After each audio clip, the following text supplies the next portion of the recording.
Garland from Virginia Wrestling, giving my weekly video newsletter. Last week we skipped a week. I think this week I just want to be real quick. I just kind of want to update everybody on where we're at in the season. Right now it's the exciting time of the year. We're gearing up for the postseason. We have the ACC Championship down in Blacksburg on March 8th.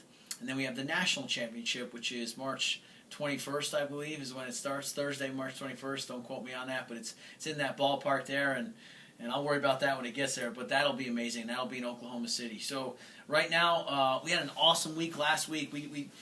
I purposely didn't schedule an event for this past weekend because I wanted our guys to have a weekend off of competition, not a week off of training. What we actually did was, without the lure of competition or without that sort of fixed in our minds at the end of the week, where all you do all week is worry about just the opponent you have that weekend. Instead, we got to just train. We got to do two-a-days, and we got to work hard, but we got to do it in a way that was incredibly freeing, and it was something I think it strengthens our team. It was fun. It was one of the better weeks that I've seen in terms of guys with smiles on their faces. And I was excited about that. I felt like mentally, anaerobically, aerobically, we can condition, we can lift, we can build strength, and do all these great things, but we can also rest our minds. And I think we did that. And so now this week, we're ramping up, and this will be a really hard week of training, and then we start to taper the week after that for ACC. So our cycle, without giving away too much, because it's not rocket science, but I don't want to say too much about it, but it gives you a nice glimpse into our thought process and what we hope will yield good results at the ACC tournament.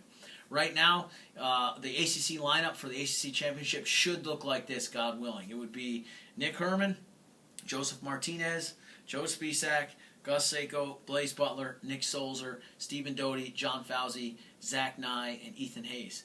I just want to say about not just them, but the entire team this year. The regular season ended against George Mason. We finished the season at 18-3, arguably ranked 12th in the country. We haven't been out of the top 12 the whole season almost. We've beat the highest nationally ranked team in program history. We've beaten 4 nationally ranked teams total during the year. My point is arguably the most successful regular season in program history. Just really, really proud of that. And that wasn't just those 10 guys I mentioned. That was because of Will Mason and Justin Van Hoos and James Suvak and all these other guys that contributed during the year. We're just so proud of our entire program. And so the cool part about now is all those guys that were part of that regular season are helping those 10 starters get ready for the ACC Championship, and that's where we switch our focus. So it's an exciting time. I hope to see you all there at ACCs and, of course, Nationals. And thank you so much for all your support this year.